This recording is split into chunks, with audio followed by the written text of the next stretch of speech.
Quel logiciel choisir pour réaliser tes montages vidéo? Aujourd'hui, on va mettre en avant les questions à se poser pour pouvoir choisir un logiciel de montage qui soit adapté au mieux à tes attentes et à tes besoins. Tu dois savoir qu'il en existe plusieurs sur le marché et je suis ici pour t'aider à faire le tri en te présentant les avantages et les inconvénients des principaux logiciels. Les premiers logiciels dont on va parler sont ceux qui sont installés par défaut sur ton ordinateur. Que tu travailles sous Windows ou sur Mac, tu vas donc respectivement avoir accès soit à Clipchamp, qui est le successeur de Movie Maker, ou iMovie. Leur première qualité est leur gratuité et leur facilité d'accès. Ces derniers vont te permettre d'effectuer toutes les fonctions de base que demande la réalisation d'un montage vidéo, à savoir couper des plans, les superposer, gérer le son, ajouter du texte, des transitions ou des effets, même s'ils restent basiques pour la plupart.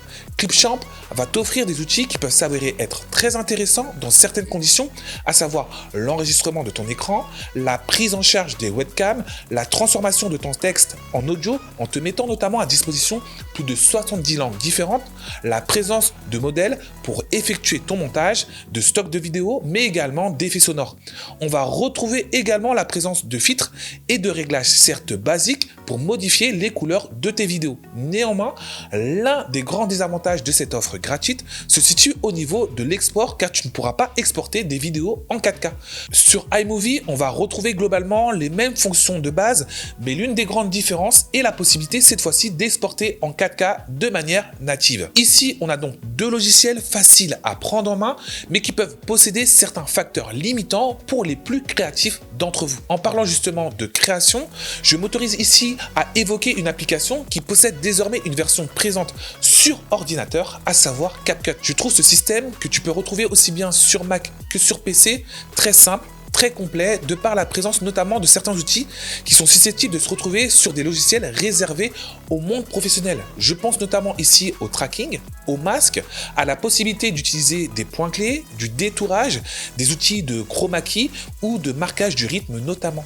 Ces outils ont le mérite d'être présents, de pouvoir offrir des possibilités créatives illimité aux plus persévérants d'entre vous. On pourrait néanmoins pointer leur manque de précision, mais on ne peut pas tout avoir dans une version gratuite. L'une des grandes forces également de CapCut par rapport à Clipchamp ou iMovie, c'est son aspect communautaire. En effet, énormément de personnes l'utilisent aujourd'hui et de nombreux tutoriels sont disponibles, ce qui t'offre une marge de progression très élevée, notamment pour les débutants qui l'utilisent. Le logiciel suivant, à savoir Filmora dans sa version 13, est selon moi à placer au-dessus des trois évoqués précédemment. Tu peux l'utiliser aussi bien sur Mac que sur PC et il va t'offrir les mêmes fonctions de base mais avec des outils plus poussés et plus précis lors de leur exécution. Cette dernière version, à savoir la 13, s'est vue boostée par l'intelligence artificielle. De nombreuses nouvelles possibilités sont à noter, notamment l'édition par texte qui permet de modifier directement la vidéo en modifiant le texte qui lui est associé, le masque intelligent qui permet de sélectionner le sujet ou l'objet automatiquement en quelques clics, la suppression de la voix qui permet de séparer la musique d'arrière-plan de la voix du sujet, le générateur de miniatures qui détecte directement une image forte au niveau de votre vidéo et qui va te permettre de créer une miniature à partir de cette dernière, le copilote qui va te permettre de vous assister lors du montage de votre vidéo, le texte IA qui va te permettre de créer une vidéo à partir du texte que tu vas taper, ou encore le générateur de musique qui va te permettre de créer une musique libre de droit en fonction des thématiques sélectionnées. Comme tu l'as compris, on passe ici au niveau supérieur avec une palette d'options qui est beaucoup plus fournie. Il est possible d'avoir accès à une version gratuite, mais dans ce cas-là, tu auras un filigrane sur tes vidéos, ce qui n'est pas l'idéal. Pour pouvoir l'exploiter pleinement, il faudra donc passer à la caisse, soit avec un achat en une fois, soit par le biais d'un abonnement. À noter également la présence d'une application disponible sur téléphone, présentant là également une version gratuite et une version payante. Si tu es prêt à investir un faible budget pour réaliser du montage vidéo, Filmora semble une option à considérer selon moi dans ta réflexion. Les prochains logiciels dont on va parler vont demander eux un certain budget pour être utilisés de manière optimale, car on les considère comme étant consacrés au monde professionnel ou du moins consacrés à des utilisateurs avertis. Le premier dont on va parler, c'est Adobe Premiere Pro. C'est celui que je connais le mieux, c'est celui que j'utilise à l'heure actuelle. logiciel. Il est disponible aussi bien sur Mac que sur PC, et donc si tu viens à changer de système, comme ça a été mon cas récemment, pas de souci, tu vas pas perdre tes habitudes de travail. Ce logiciel s'intègre dans un écosystème de travail dont chaque pôle est relié par le Dynamic Link. Il est possible de passer d'un pôle à un autre sans faire d'export de vidéo et de manière très intuitive. Je peux donc commencer des modifications dans Premiere Pro, les poursuivre ensuite dans After Effects avant de me rendre dans Photoshop, puis revenir finalement dans Premiere Pro, et cela sans difficulté. Certains pôles de cet écosystème font office de référence sur le marché. En disant ça, je pense notamment à After Effects et à Photoshop. L'intégration de l'intelligence artificielle au niveau de Photoshop te donne des possibilités créatives très intéressantes lorsqu'elle est couplée avec Premiere Pro. Et les dernières annonces effectuées à la convention Adobe, l'Adobe Max, laissent présager l'ouverture vers des horizons très prometteurs. Si tu veux d'ailleurs en savoir plus à ce sujet, je te conseille la vidéo en format court présente juste ici. L'autre point fort à mon sens de Premiere Pro est la grande communauté qu'il a su créer. C'est un logiciel qui a longtemps été mis en avant par les créateurs de contenu notamment, ce qui a permis au fil du temps de créer une banque de tutoriels assez conséquente sur YouTube notamment. Ce logiciel qui est déjà très simple à prendre en main le sera davantage selon moi avec tous ces documents mis à disposition. Les outils présents sont quant à eux puissant et précis. On peut noter la présence d'un système de superposition de plans très simple à comprendre, des outils d'étalonnage qui sont efficaces et plaisants à prendre en main, des outils de masque, de stabilisation, de gestion de la vitesse, de classification des rushs, de gestion de l'audio ou encore du texte à la portée de tous. L'interaction de plus peut être réorganisée comme tu le veux pour pouvoir répondre au mieux à tes besoins et à tes envies. Néanmoins, il faut savoir que toutes ces fonctions ont un prix. Adobe ne rend pas possible l'achat d'une licence à vie. Il faudra donc passer par un système d'abonnement pour en avoir l'accès. Pense à regarder néanmoins les tarifs spéciaux faits pour certains corps de métier, mais également des tarifs pour les étudiants. Dernière précision importante, il faut aussi noter la présence d'Adobe Premiere Pro Rush dans l'écosystème Adobe, qui est un logiciel de montage multiplateforme. Il permet en effet de faire du montage sur un téléphone, un Mac ou un PC. Il est idéal pour les débutants avec des fonctions simples et épurées. Comme les autres logiciels de la suite Adobe, il est relié à Premiere Pro. Tu peux donc commencer un montage dessus sur ton téléphone par exemple, puis le terminer ensuite sur Premiere Pro, la version ordinateur. Le second logiciel que j'ai à te présenter dans cette section professionnelle est DaVinci Resolve, développé par Blackmagic. Il est aussi bien présent sur Mac que sur PC. Alors qu'au début, c'était avant tout un logiciel référence consacré à l'étalonnage, il a su s'étoffer au fil des années et des mises à jour pour devenir un logiciel qui compte dans le domaine du montage vidéo. C'est un logiciel qui se veut très complet, qui est aussi bien capable de gérer des tâches très basiques, comme des tâches très poussées en termes d'étalonnage, mais également en termes d'effets spéciaux dans l'onglet Fusion, qui est l'équivalent d'After Effects. On a donc un logiciel qui va regrouper des fonctions diverses et variées, là où Adobe avait tendance à les séparer au sein de logiciels différents.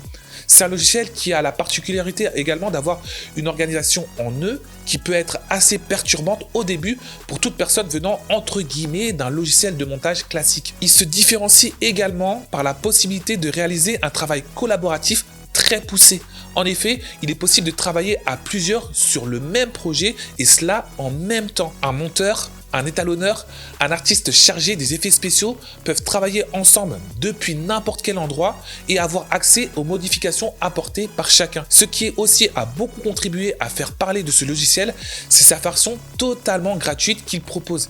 Elle te permet de prendre en main le logiciel, d'y prendre tes habitudes de travail et de savoir s'il est vraiment fait pour toi, là où les autres logiciels de la même catégorie n'offrent pas autant de liberté.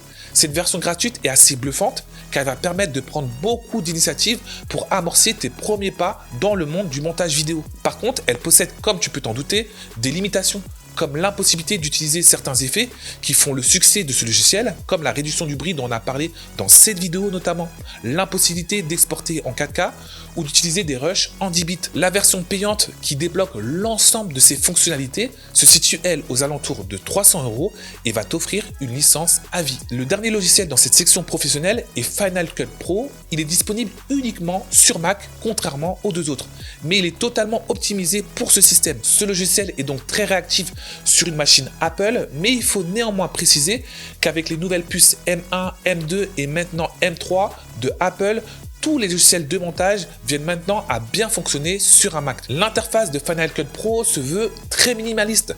Là où avec Premiere Pro ou DaVinci Resolve, on a un ensemble des options qui est très voyant, ce qui donne une interface qui est assez surchargée. Ici, on a une interface à première vue beaucoup moins chargée qui fera moins peur aux débutants. Cette interface est tellement épurée que comme pour iMovie, les pistes de montage et audio ne sont pas visibles au départ.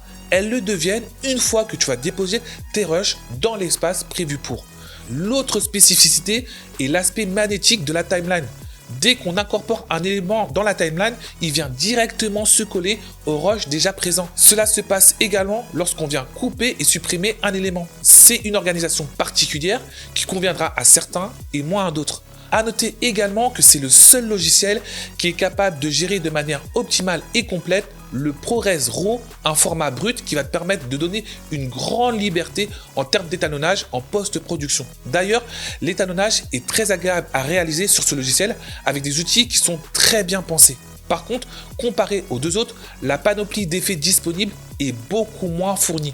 Il faudra souvent donc faire appel à des plugins extérieurs pour le rendre beaucoup plus complet et beaucoup plus optimal, ce qui vient donc à alourdir la somme de départ. Parmi les derniers plugins disponibles et intéressants, on peut notamment citer CineStudio qui donne accès à des outils de tracking et de masques magiques assez bluffants qui permettent de donner des fonctions similaires aux autres logiciels. Tu as aussi la possibilité d'avoir accès au logiciel Motion pour les effets spéciaux et les animations qui est l'équivalent d'After Effects mais qui est beaucoup moins complet que ce dernier. Final Cut Pro est un logiciel payant que tu pourras retrouver à 300 € sur l'App Store. Il s'agit ici d'une licence à vie. Maintenant qu'on a vu l'ensemble des logiciels dont je voulais te parler, lequel tu dois choisir? On va y répondre en se posant les bonnes questions au vu de tout ce qu'on vient de présenter. Sur quel système tu travailles, Mac ou PC? Quel est ton budget? À quelle fréquence tu veux faire du montage?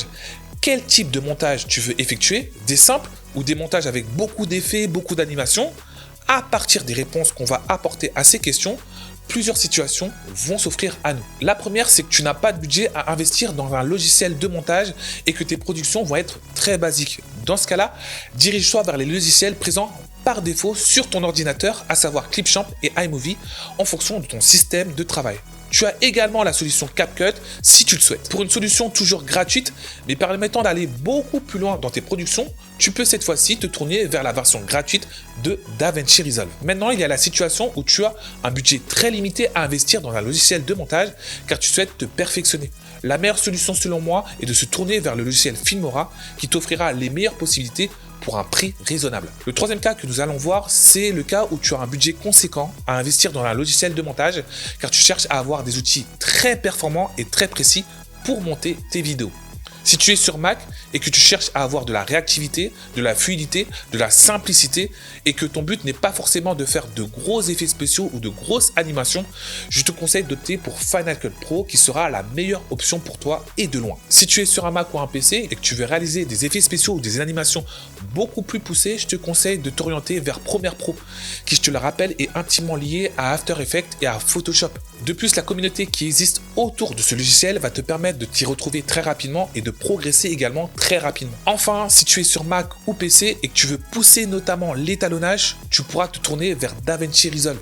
L'avantage est que tu payes le logiciel une fois et que tu le possèdes à vie. Ce logiciel suscite beaucoup d'intérêt en ce moment et voit une communauté de plus en plus large se créer autour de lui. De plus, les mises à jour sont très performantes et sont très fréquentes. Pour ces raisons, choisir DaVinci Resolve semble être un bon choix pour le présent et pour l'avenir. En sachant tout ça, quel logiciel tu préfères? Quel logiciel tu vas choisir? N'hésite pas à me le dire en commentaire et à me faire un retour sur la vidéo. Pense également à liker la vidéo pour soutenir la chaîne et à t'abonner pour ne rien rater des vidéos à venir. En attendant, je te dis à tout de suite dans cette vidéo.